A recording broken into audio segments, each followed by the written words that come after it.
आप सभी को प्रणाम। आज मैं आपके सामने कुछ सुझाव रखना चाहता हूँ।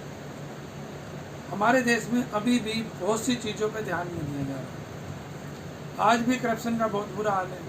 गरीबी के बारे में तो ना ही बात करें, अच्छा है। बेरोजगारी का बुरा हाल, पानी है नहीं, बिजली है नहीं, और हम बातें इतनी बड़ी बड़ी करते हैं। हकीकत में हम कहीं ना कहीं पीछे रह गए। सबसे पहले मैं आपको अपने बारे में थोड़ा सा परिचय देना चाहूँगा। मेरा नाम doctor K Saini, B Tech electronics and communication, M Tech electronics and communication, PhD engineer. मेरे पास 30 साल का टेक्निकल, टीचिंग, एडमिनिस्ट्रेशन और रिसर्च का एक्सपीरियंस है। मैं आपके सामने कुछ अपने सुझाव पेश करना चाहता हूँ। सबसे पहले मैं चाहता हूँ कि हिंदुस्तान के अंदर एक कानून बने कि कोई भी एक आदमी 2 बार से ज़्यादा प्राइम मिनिस्टर ना बने, कोई भी 2 बार से ज़्यादा चीफ मिनिस्टर ना बने, और एमएलए और एमपी 4 बार से ना बने, ज़्यादा ना बने। मेरे ख्याल से अगर ये रूल लागू होता है तो हमारे देश में 90% सारी समस्याओं का हल हो जाएगा, और ये रूल आज नहीं तो कल होगा। दूसरा, एजुकेशन का मतलब नौकरी या बिजनेस से होना चाहिए। अगर सरकार एजुकेशन दे रही है तो उसे नौकरी भी देनी चाहिए, बिजनेस स्टार्ट कराना चाहिए, अन्यथा बेरोजगारी भत्ता होना चाहिए। तीसरा पॉइंट, मैं चाहता हूँ, देश को आज़ाद हुए काफ़ी दिन हो गए हैं, अब आरक्षण नाम की चीज़ बिल्कुल ख़त्म होनी चाहिए हर महकमे में। आपने एजुकेशन देनी है, फ्री ऑफ कॉस्ट दे दो, पर ये नौकरियों में, प्रमोशंस में, एजुकेशन में आरक्षण मत करो।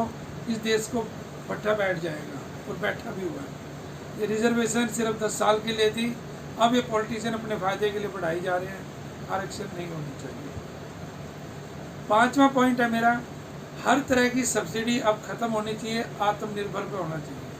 ये नहीं कि आप वोट लेने के लिए सब्सिडी पे सब्सिडी दी जा रहे हैं और देश की जो उन्नति होनी चाहिए वो नहीं हो रही। छठा पॉइंट, ये छठा पॉइंट बहुत ज़रूरी है इस हिंदुस्तान के लिए, 1 बीवी 2 बच्चे, अन्यथा कोई राशन कार्ड नहीं, कोई आधार कार्ड नहीं, पैन कार्ड नहीं, बैंक अकाउंट नहीं, कोई सरकारी सुविधा नहीं, और सभी धर्मों के लिए, क्योंकि ये बड़ी विकट समस्या है जिसका हमें, इस विराट समस्या का हमें हल करना पड़ेगा। अदरवाइज इस बढ़ती पॉपुलेशन के कारण ना तो नौकरी मिल पाएगी, ना ही किसी तरह की उन्नति हो पाएगी। 8वां पॉइंट, जो कश्मीरी पंडितों के साथ हुआ वो दोबारा ना हो, और कश्मीरी पंडितों को दोबारा वहाँ पर बसाना चाहिए, वरना कश्मीर के पंडित तो दौड़कर दिल्ली आ गए, और दिल्ली वाले दौड़कर कहाँ जाएंगे। इसका फैसला अगर आज आपने नहीं किया तो कल आप और आपकी जनरेशन आने वाली पछताएंगी।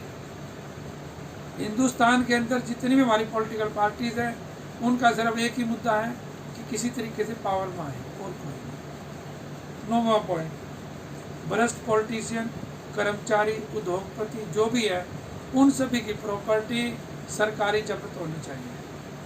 यहाँ पे लोग 8वीं पास है, काम ना धंधा करते, अरबों खरबों की प्रॉपर्टी लेकर बैठे हैं।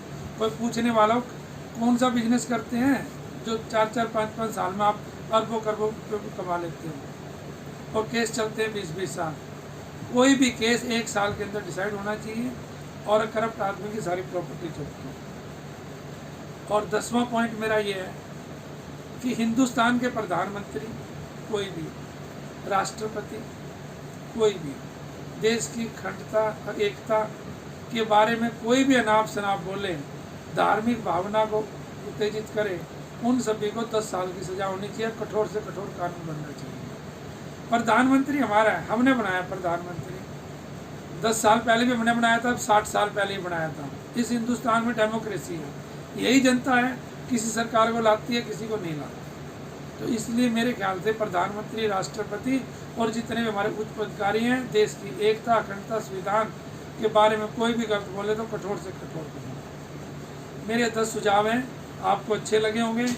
और आखिर में, love India, live in India, India is for Indian, otherwise please leave India. Once again, love India, live in India, India is for Indian, otherwise leave India. जय हिंद, जय भारत।